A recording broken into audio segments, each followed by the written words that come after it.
Hey guys, so I know some of you who follow my channel have been asking about the cold air intake I have installed on my car. Before I started this YouTube channel, I installed it like 6 months before, so I don't really have an installation video, but I'm just going to explain it real quick. So to make the job easier, I would recommend removing the bumper cover and then also removing the battery. Obviously take off the negative terminal, then the positive terminal, and then basically it hooks up over here with the tube, and then there's another tube or line that goes all the way over here. I forget what it's for. I think it's for venting or something. And then the mass airflow sensor. It does come with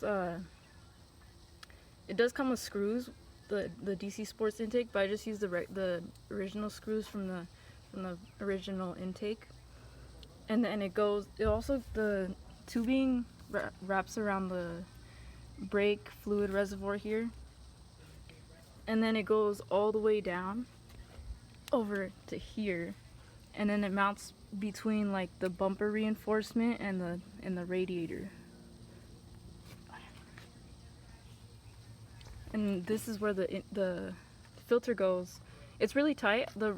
When I originally installed it, I didn't take off the bumper, so I didn't have enough room to mount it. I just had it hanging. I mean, it makes it more secure if you mount it, but you don't have to.